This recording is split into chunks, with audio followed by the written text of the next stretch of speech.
Assalamualaikum warahmatullahi wabarakatuh. Perkenalkan, kami dari kelompok 1 kelas 6C dengan anggota kelompok yang pertama ada Dela Ayustianingsih NIM 082, kemudian ada Wiwit Prastianti NIM 083, kemudian ada Muhammad Yusuf NIM 084, kemudian ada Bekti Listiorini NIM 093, kemudian ada Adi Saputro NIM 110, kemudian ada Sandy Novilia NIM 118, dan yang terakhir ada Mutia Ramadanti NIM 120. Perkenalkan, nama saya Muhammad Yusuf Fadullah NIM A510 170 084. Di sini saya akan menjelaskan mengenai analisis KI dan KD Bahasa Indonesia. Baik, sebelum kita memasuki ke analisis, alangkah lebih baiknya kita mengetahui terlebih dahulu tentang KI dan KD. Pengertian KI dan KD. Kompetensi inti adalah tingkat kemampuan untuk mencapai standar kompetensi lulusan yang harus dimiliki peserta didik dalam setiap tingkat kelas atau program yang menjadi landasan pengembangan kompetensi dasar. Kemudian kompetensi dasar adalah kemampuan untuk mencapai kompetensi inti yang harus diperoleh peserta didik melalui pembelajaran. Fungsi KI dan KD. Fungsi KI yaitu sebagai unsur pengorganisasi atau organizing element kompetensi dasar. Sebagai unsur pengorganisasi, kompetensi inti merupakan pengikat untuk organisasi vertikal dan organisasi horizontal kompetensi dasar. Kemudian fungsi KD yaitu sebagai bahan rujukan dalam penyusunan indikator kompetensi dalam suatu pembelajaran. Bahan untuk mengembangkan materi sesuai dengan karakteristik, kemampuan, dan kebutuhan peserta didik. Tujuan KI dan KD. KI bertujuan untuk membantu peserta didik pada setiap tingkat kelas agar memiliki kemampuan untuk mencapai standar kompetensi lulusan. Kemudian KD bertujuan untuk membantu peserta didik agar memiliki kemampuan untuk mencapai kompetensi inti yang diperoleh melalui pembelajaran. Ciri-ciri KI. Yang pertama, kompetensi inti mencakup 4 dimensi yang mencerminkan 1. Sikap spiritual, yang kedua, sikap sosial, yang ketiga, pengetahuan, dan yang keempat, keterampilan. Kemudian, nomor 2, kompetensi yang berkaitan dengan sikap keagamaan dan sikap sosial dikembangkan secara tidak langsung atau indirect teaching, yaitu pada saat peserta didik belajar tentang pengetahuan atau kompetensi kelompok 3 dan penerapan pengetahuan dan keterampilan atau kompetensi inti kelompok 4. Ciri-ciri KD. Yang pertama, berisi sejumlah kemampuan yang harus dikuasai peserta didik dalam mata pembelajaran tertentu. Yang kedua, kompetensi dasar berisi sikap, pengetahuan, dan keterampilan yang bersumber pada kompetensi inti. Kemudian yang terakhir, kompetensi tersebut dikembangkan dengan memperhatikan karakteristik peserta didik, kemampuan awal, dan ciri suatu mata pelajaran. Berikut merupakan KD muatan pembelajaran bahasa Indonesia. KD 3.2 atau KD pengetahuan yaitu mengklasifikasi informasi yang didapat dari buku ke dalam aspek apa, di mana, kapan, siapa, mengapa, dan bagaimana.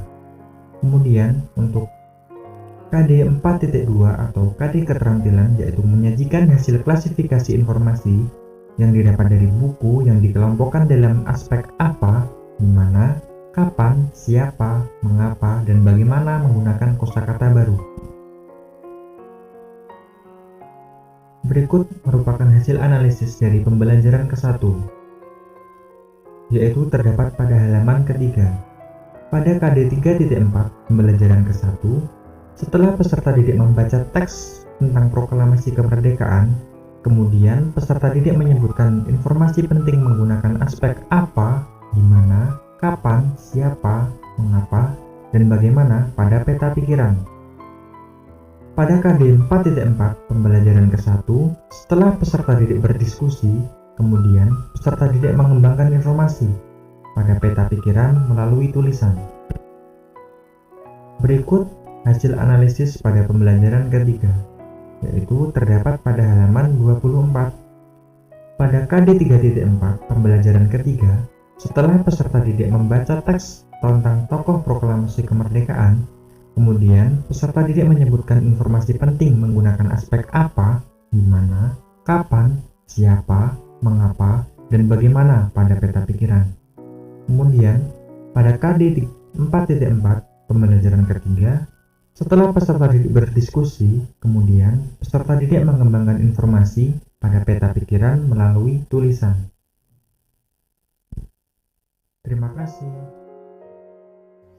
Perkenalkan, nama saya Bekti Listiorini, NIM 093. Di sini saya akan melanjutkan analisis penilaian otentik bahasa Indonesia dan melalui RPP dari Mbak Hanifah Fajarani pada Satuan Pendidikan di SDN Jati 1 Sukoharjo, kelas 2, tema 7, subtema 1, pembelajaran ke-1. Selanjutnya, di sini terdapat KD dan IPK. Pada RPP tersebut menggunakan KD 3.8, kemudian menggunakan 2 IPK. Di sini materinya itu tentang dongeng fabel, hidup rukun dari teks lisan dan tulisan. Kemudian saya langsung akan melakukan analisis penilaian autentik bahasa Indonesia melalui aspek penilaian pada kegiatan pembelajaran berikut. Yang pertama, objektif. Itu sudah ada, dibuktikan dengan salah satunya pada aktivitas pembelajaran seperti storytelling. Nah, pada pembelajaran storytelling di dalam RPP itu sudah terdapat rubrik penilaiannya dengan skala 1-4, di mana hal itu akan menghilangkan unsur subjektivitas pada guru. Kemudian aspek berikutnya yaitu aspek terpadu. Sudah ada pada RPP, dibuktikan salah satunya pada aktivitas pembelajaran melengkapi soal dengan menempel gambar tentang dongeng fabel. Nah, di mana dalam kegiatan tersebut itu terdapat penilaian keterampilan untuk indikator 4.8. Jadi sudah terpadu ya. Kemudian pada aspek ekonomis itu menurut saya juga sudah terdapat dalam RPP karena pembelajaran itu sudah tepat dan tidak terlalu banyak pembelajaran sehingga membuat pembelajaran itu efektif untuk mengambil penilaian. Nah, selanjutnya aspek transparan. Di sini menurut saya itu sudah RPP-nya itu sudah transparan ya, karena prosedur penilaian dan kriteria penilaian dan juga dasar pengambilan keputusannya itu dapat diakses oleh semua pihak. Nah, kemudian pada aspek penilaian akuntabel, di sini pada kegiatan pembelajaran itu sudah ada karena penilaian itu dilakukan secara sahih, objektif, adil, dan terbuka. Dalam rubrik penilaiannya, itu guru juga sudah menjabarkan kemampuan-kemampuan yang harus diraih peserta didik untuk memperoleh nilai dalam skala 1-4. Di situ sudah ada indikatornya, jadi sudah akuntabel dalam RPP tersebut. Kemudian aspek terakhir, di sini aspek penilaian edukatif. Menurut saya ini juga sudah terdapat dalam RPP karena lewat penilaian pembelajaran ini dapat memotivasi peserta didik maupun guru untuk mendapatkan nilai yang terbaik. Saya, Shandi Novilia Purwanti, NIM A5141701118, akan menjelaskan tentang analisis indikator muatan pelajaran ilmu pengetahuan sosial. Sebelum kita memasuki hasil analisis indikator muatan pelajaran ilmu pengetahuan sosial, alangkah lebih baiknya kita mengetahui apa itu indikator terlebih dahulu. Pengertian indikator. Indikator merupakan ukuran dari kondisi tidak langsung yang sudah terjadi. Dalam menentukan indikator, harus mengetahui karakteristik dari mata pelajaran tertentu. Menurut Wilson dan Sabanukhani, Indikator seperti masa bayi yang telah disesuaikan dengan usianya. Sehingga dalam pendidikan, indikator diartikan sebagai penjelasan secara menyeluruh dari kompetensi dasar. Mengacu pada penjelasan pengertian indikator, ada beberapa fungsi indikator. Yang pertama yaitu sebagai alat penunjuk adanya perubahan dalam suatu kegiatan tertentu. Yang kedua yaitu sebagai pedoman bagi pengguna dalam menyusun alat ukur. Yang ketiga sebagai pedoman dalam merencanakan sesuatu. Yang keempat sebagai pedoman dalam mengembangkan kegiatan. Dan yang kelima yaitu sebagai pedoman dalam memberikan penilaian. Adapun karakteristik indikator yaitu memiliki inisiatif, yang kedua selalu ingin tahu, yang ketiga peka atau perasa, dan yang terakhir yaitu percaya diri. Sekarang kita akan mengetahui hasil analisis indikator pada buku guru kelas 6, tema 3, subtema 3, dan pembelajaran pertama. Dalam buku guru kelas 6, terdapat muatan pelajaran ilmu pengetahuan sosial, yaitu pada tema 3, subtema 3, dan pembelajaran pertama. Kompetensi dasar yang muncul dalam buku guru tersebut yaitu ranah kognitif 3.2, memahami perubahan sosial budaya dalam rangka modernisasi bangsa Indonesia. Indikator pada buku yang telah disebutkan yaitu mengidentifikasi perubahan sosial budaya dalam kehidupan masyarakat dalam rangka modernisasi bangsa Indonesia di bidang ekonomi. Hasil analisa indikator saya yaitu indikator yang dibuat sudah sesuai dengan kata kerja operasional sesuai teori Bloom. Hanya saja masih menggunakan ranah kognitif tingkat pertama atau C1, yaitu mengidentifikasi. Padahal dalam kompetensi dasar sudah menggunakan ranah kognitif tingkat 2, yaitu memahami. Sehingga masih dikatakan taraf rendah, karena masih menggunakan ranah kognitif tingkat 1 dan 2. Selanjutnya yaitu pada kompetensi dasar ranah psikomotorik, yaitu pada poin 4.2, menceritakan perubahan sosial budaya dalam rangka modernisasi bangsa Indonesia. Indikator pada buku yang telah dijelaskan yaitu mempresentasikan perubahan sosial budaya dalam kehidupan masyarakat dalam rangka modernisasi bangsa Indonesia di bidang ekonomi. Hasil analisa yang telah saya lakukan yaitu indikator yang dibuat sudah sesuai dengan kata kerja operasional sesuai teori Bloom. Indikator sudah menggunakan ranah psikomotor tingkat 3 atau P3, sehingga sudah dapat dikatakan untuk diukur dan berada pada taraf yang tinggi, karena setara dengan kompetensi dasar. Selanjutnya yaitu analisis indikator kelas 6, tema 3, subtema 3, dan pembelajaran kelima. Pada pembelajaran kelima terdapat kompetensi dasar 3.2, menganalisis perubahan sosial budaya dalam rangka modernisasi bangsa Indonesia. Indikator pada buku yaitu mengidentifikasi perubahan sosial budaya dalam kehidupan masyarakat dalam rangka modernisasi bangsa Indonesia di bidang ekonomi. Indikator hasil analisis yaitu sudah sesuai dengan kata kerja operasional dalam teori Bloom, namun masih menggunakan ranah kognitif tingkat pertama yaitu mengidentifikasi. Padahal dalam kompetensi dasar sudah menggunakan kognitif tingkat 4 yaitu menganalisis. Saran saya apabila menggunakan ranah kognitif tingkat tinggi, maka seharusnya indikator juga harus menggunakan tingkat tinggi supaya peserta didik dapat berpikir lebih tinggi. Nah, selanjutnya ranah psikomotorik 4.2, kompetensi dasar menyajikan hasil analisis mengenai perubahan sosial budaya dalam rangka modernisasi bangsa Indonesia. Indikator pada buku yaitu mempresentasikan perubahan sosial budaya dalam kehidupan masyarakat dalam rangka modernisasi bangsa Indonesia di bidang ekonomi. Indikator hasil analisis yaitu sudah sesuai dengan kata kerja operasional sesuai teori Bloom, sudah menggunakan ranah psikomotorik tingkat 3, sehingga sudah dapat dikatakan pada taraf tingkat tinggi. Assalamualaikum warahmatullahi wabarakatuh. Perkenalkan, nama saya Adi Saputro, NIM A51017010 dari kelas 6C. Ya, dari ini saya akan menjelaskan tentang analisis saya, yaitu analisis materi IPS.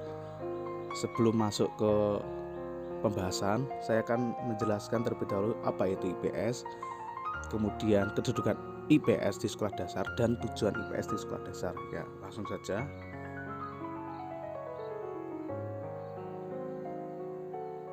Ya, pengertian IPS.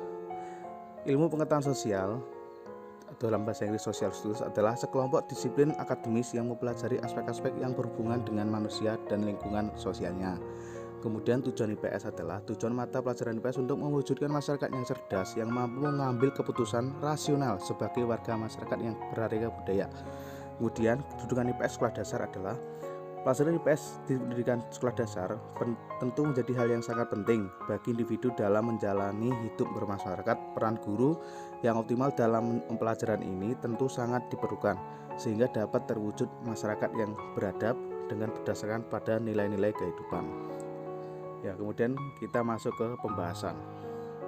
Ya, yang kita bahas adalah hasil analisis kesesuaian materi IPS. Yang pertama, kesesuaian dari tema 3, subtema 1, pembelajaran 1 dan 5. Yang pembelajaran 1, kesesuaian materi, kegiatan pembelajaran sudah sesuai dengan indikator. Dan untuk keterangannya adalah buku siswa terdapat gambar listrik yang berhubungan dengan listrik. Kemudian terdapat bagian perbedaan antara masa sebelum ada listrik dan setelah ada listrik. Kemudian terdapat peta pikiran untuk mengisi pengaruh listrik terhadap kehidupan bermasyarakat di lingkungan. Untuk sarannya lebih disesuaikan dengan dan difokuskan pada perubahan sosial budaya dalam modernisasi Indonesia. Untuk pelajaran kelima, kurang cukup. Kemudian keterangannya pada buku siswa hanya terdapat manfaat dari lampu dalam kehidupan sehari-hari. Kemudian terdapat dampak adanya lampu bagi masyarakat. Kemudian untuk sarannya diperluas dengan pengertian penggunaan yang benar, contoh kegiatan yang terdapat di kehidupan sehari-hari tentang penggunaan lampu bagi masyarakat. Kemudian yang kedua adalah hasil analisis kecukupan materi. Ya, untuk pembelajaran 1 kurang cukup. Kemudian keterangannya adalah pembahasan tentang penemuan listrik yang dapat diambil dari cerita. Dan untuk saran difokuskan pada penemuan listrik dan cara penggunaan listrik yang baik. Dan untuk pembelajaran kelima kurang cukup. Dan untuk keterangannya adalah pembahasan yang sangat sempit, hanya manfaat dan dampak adanya lampu. Kemudian untuk saran diperluas pembahasan perubahan sosial budaya dalam modernisasi beserta contoh konkret. Kemudian untuk hasil analisis keakuratan materi. Untuk keakuratan materi yang pertama, pembelajaran pertama, keakuratan materi cukup baik, sudah sesuai dengan indikator yang akan dicapai. Dan untuk keterangan pada buku siswa sudah sesuai dengan pembahasan KI, KD dan juga indikator. Dan untuk sarannya adalah perlu juga ditambahkan cakupan untuk macam-macam perubahan sosial budaya dalam modernisasi. Dan untuk pembelajaran kelima, keakuratan materi kurang baik, sudah sesuai dengan indikator yang akan dicapai. Kemudian untuk keterangan kurang sesuai dengan KD mengenai perubahan sosial budaya dalam modernisasi yang disajikan hanya lampu bagi masyarakat. Kemudian sarannya adalah ditambahkan lebih luas lagi mengenai perubahan sosial budaya dalam modernisasi. Ya, itu adalah hasil analisis dari saya. Untuk kurang dan lebihnya saya mengucapkan terima kasih dan mohon maaf. Wassalamualaikum warahmatullahi wabarakatuh. Assalamualaikum warahmatullahi wabarakatuh. Di sini saya akan membahas tentang kompetensi inti dan kompetensi dasar Mapel PKN. Saya Dela Ayu Setianingsih, NIM A510170082. Saya akan membahas tentang kompetensi inti dan kompetensi dasar terlebih dahulu. Apa sih kompetensi inti dan kompetensi dasar itu? Kompetensi inti merupakan tingkat kemampuan untuk mencapai standar kompetensi lulus atau SKL yang harus dimiliki seorang peserta didik SD atau MI pada tiap tingkat kelas. Kemudian, kompetensi dasar merupakan kemampuan dan materi pembelajaran minimal yang harus dicapai peserta didik untuk suatu mata pelajaran pada masing-masing satuan pendidikan yang mengacu pada kompetensi inti. Rumusan kompetensi inti menggunakan notasi sebagai berikut. 1. Kompetensi inti 1 atau KI 1 untuk kompetensi inti sikap spiritual. 2. Kompetensi inti 2 atau KI 2 untuk kompetensi inti sikap sosial. Yang ketiga, kompetensi inti 3 atau KI 3 untuk kompetensi inti pengetahuan. 4. Kompetensi inti 4 atau KI 4 untuk kompetensi inti keterampilan. Pada bahasan kali ini, saya akan membahas mata pelajaran PKN pada pembelajaran ke-6 yang terdapat pada buku guru halaman 55, yaitu dengan KD 3.1 menganalisis penerapan nilai-nilai Pancasila dalam kehidupan sehari-hari, dan KD 4.1 yaitu menyajikan hasil analisis pelaksanaan nilai-nilai Pancasila dalam kehidupan sehari-hari. Masuk ke bahasan selanjutnya, yaitu kesesuaian KI dan KD. Kesesuaian materi dengan KI 1 sudah terpenuhi, yaitu bersyukur kepada Tuhan Yang Maha Esa atas nilai-nilai Pancasila secara utuh sebagai satu kesatuan dalam kehidupan sehari-hari. Kemudian, kesesuaian materi dengan KI 2 sudah terpenuhi, yaitu sikap penuh tanggung jawab sesuai nilai-nilai Pancasila dalam kehidupan sehari-hari. Kemudian, kesesuaian materi dengan KI 3 sudah terpenuhi, yaitu menganalisis penerapan nilai-nilai Pancasila dalam kehidupan sehari-hari.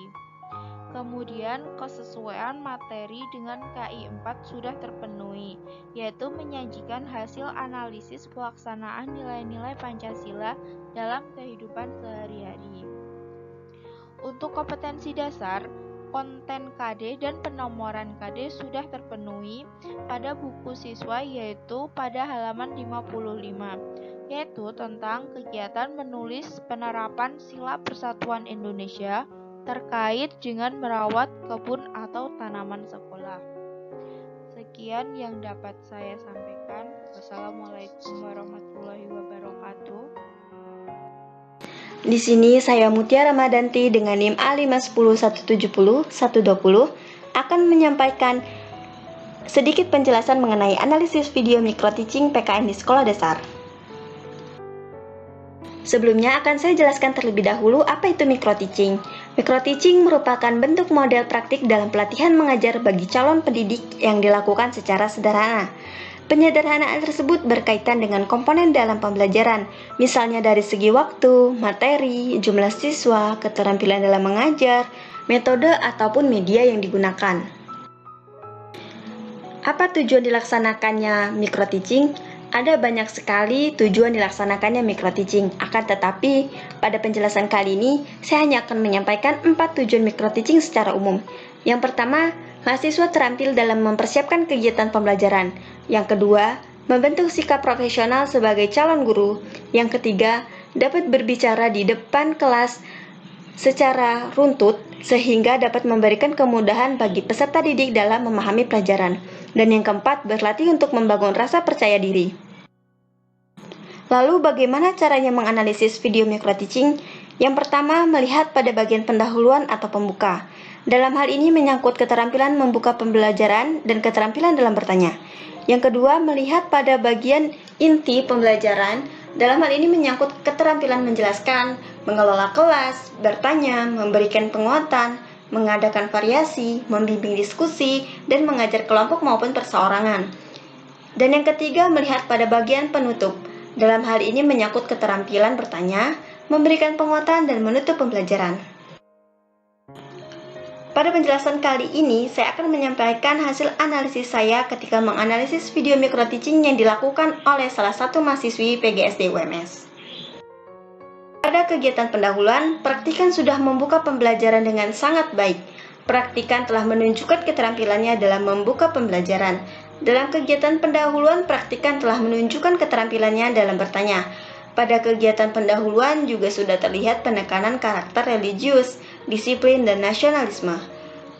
Tujuan pembelajaran sudah tersampaikan, akan tetapi hanya secara garis besar saja. Sudah terdapat persepsi sebagai stimulus awal untuk peserta didik.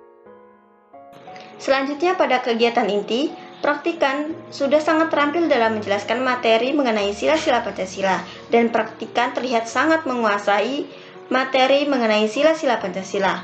Praktikan juga telah memberikan pertanyaan sebagai stimulus kepada peserta didik agar memiliki rasa ingin tahu.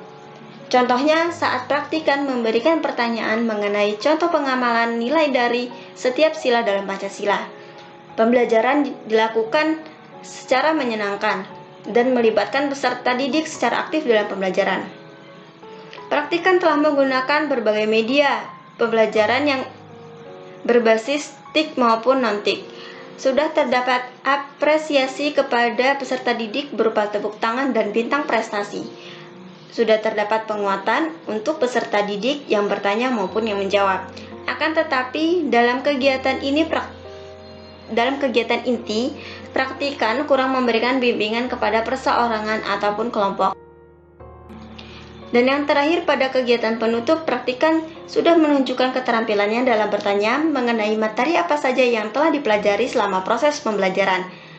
Dalam hal ini, praktikan menunjukkan usahanya untuk mengetahui apakah anak didiknya telah memahami pembelajaran. Praktikan juga sudah memberikan feedback dari pertanyaan yang diberikan peserta didik.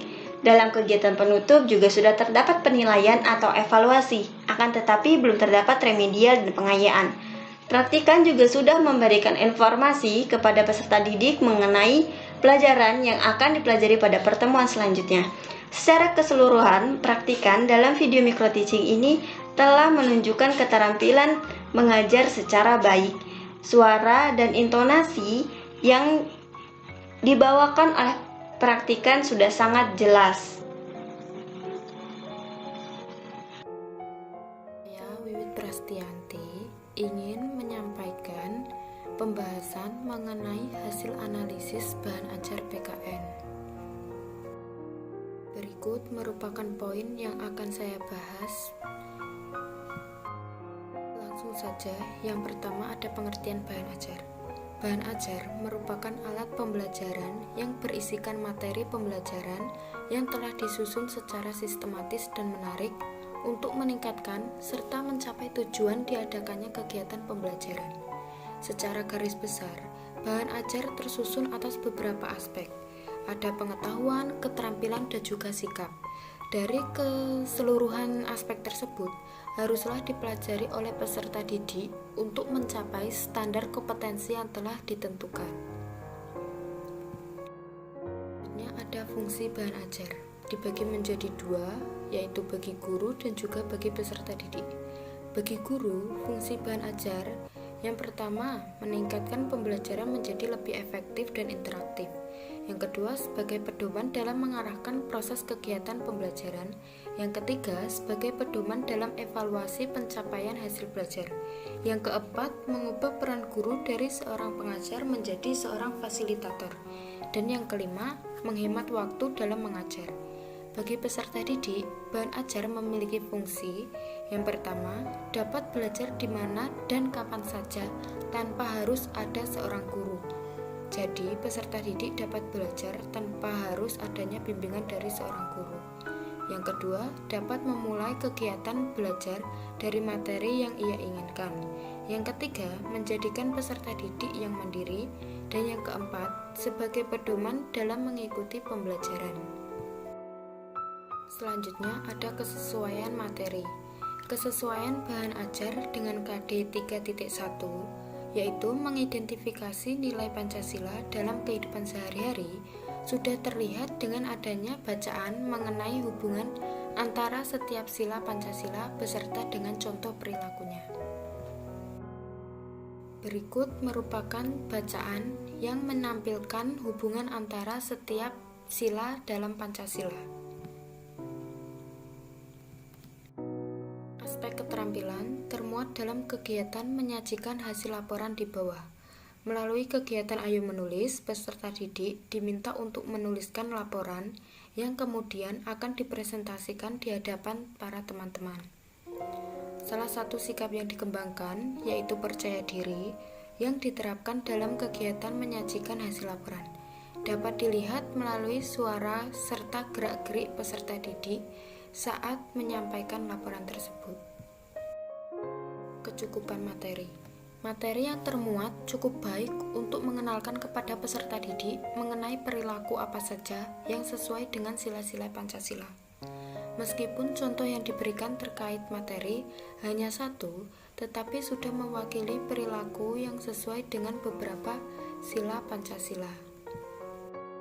Berikut merupakan salah satu contoh penerapan sila Pancasila, pemilihan ketua kelas, di mana sudah mencerminkan beberapa sila dalam Pancasila. Yang selanjutnya, contoh selanjutnya akan dianalisis sendiri oleh peserta didik. Kajian materi. Kegiatan pembelajaran sudah menunjukkan penerapan pendekatan saintifik, di mana terdapat kegiatan-kegiatan dalam menyusun pengetahuannya sendiri bagi peserta didik. Misalnya, melalui kegiatan mengamati teks bacaan, menyebutkan contoh perilaku yang sesuai sila Pancasila, membuat laporan, serta menyampaikan hasil laporan yang telah dibuatnya. Secara keseluruhan, dapat disimpulkan bahwa buku ajar ini dapat digolongkan ke dalam kategori baik. Hal ini berdasarkan terlihatnya berbagai unsur dan aspek yang telah termuat di dalam buku ajar PKN. Sedikit saran dari saya, pada dasarnya bahan ajar tidak hanya berupa buku, tetapi juga dapat berupa media TIK. Maka harapan untuk kedepannya, guru dapat menggunakan media TIK dalam pembelajaran. Karena dalam bahan ajar PKN ini belum terlihat adanya hubungan penggunaan bahan ajar cetak dengan bahan ajar pendukung yang berupa media TIK. Sekian dari kelompok kami. Apabila ada salah kata atau kekurangan, kami mohon maaf. Terima kasih. Wassalamualaikum warahmatullahi wabarakatuh.